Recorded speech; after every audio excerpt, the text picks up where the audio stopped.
आज का 10 प्रश्न शिक्षक अभ्यर्थियों के लिए महत्वपूर्ण है।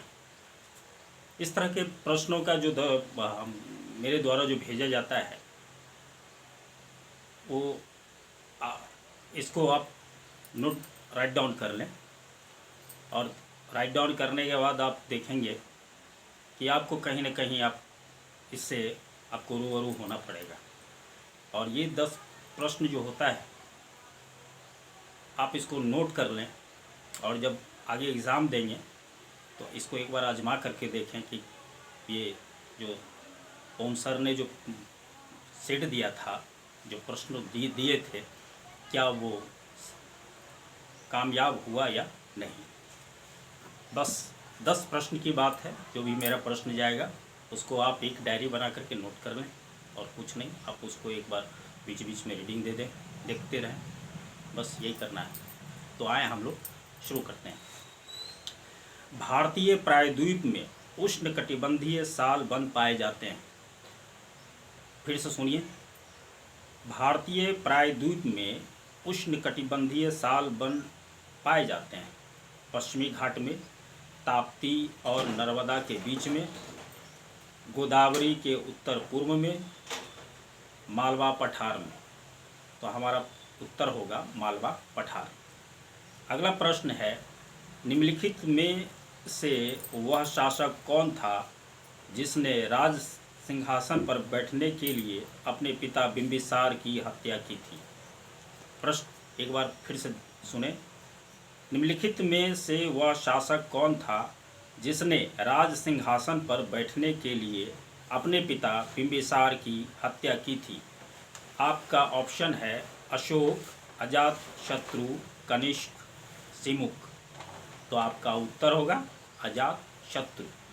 अगला प्रश्न है, निम्नलिखित में से भारतीय संविधान के ऊपर सबसे अधिक प्रभाव किसका पड़ा है। निम्नलिखित में से भारतीय संविधान के ऊपर सबसे अधिक प्रभाव किसका पड़ा है।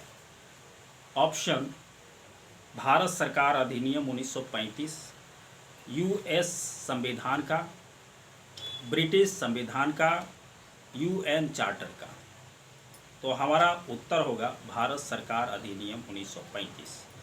अगला प्रश्न है, किसी कंपनी को बीमार माना जाएगा यदि उसके द्वारा घोषित प्रशांत सूचित हानि कंपनी के कुल मूल्य का %% क्षय दर्शाता हो।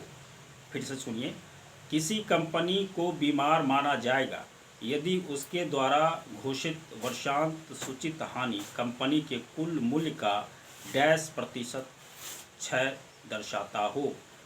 1 नंबर है 100, 2 नंबर है 75, 3 नंबर है 50 और 4 नंबर है 25। तो आपका जो उत्तर होगा वो 50 होगा। अगला, यूपीएससी के अध्यक्ष के अलावे डैश सदस्य होते हैं। ऑप्शन लीजिए 7, 8, 10, 11। उत्तर होगा आपका 10। अगला, सुप्रीम कोर्ट के न्यायाधीशों को शपथ कौन दिलाता है। उत्तर में राष्ट्रपति, मुख्य न्यायाधीश, उपराष्ट्रपति, महान्यायवादी। आपका उत्तर होगा राष्ट्रपति। अगला प्रश्न लेते हैं हम लोग, सर्वोच्च न्यायालय के न्यायाधीशों का चुनाव किस प्रकार होता है। सर्वोच्च न्यायालय के न्यायाधीशों का चुनाव किस प्रकार होता है।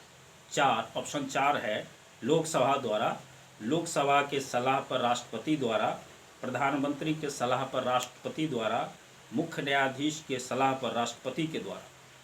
तो आपका उत्तर ये होगा कि मुख्य न्यायाधीश के सलाह पर राष्ट्रपति के द्वारा। अगला प्रश्न है, प्रजातंत्र की संसदीय कार्यप्रणाली में भारत का अंशदान क्या है।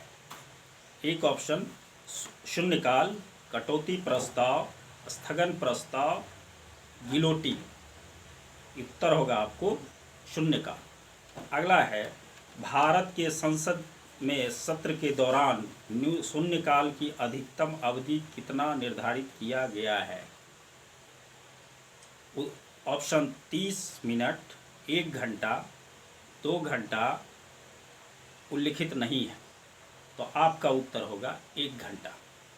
अगला और अंतिम प्रश्न, किसी पदार्थ के पुरातात्विक महत्व को मानने के लिए आयु का मानक क्या होना चाहिए? 4 option, C15, C10, C16, C14। तो ये उसका उत्तर होगा C14। आपके वीडियो में बस इतना ही। नेक्स्ट में हम लोग फिर मिलते हैं।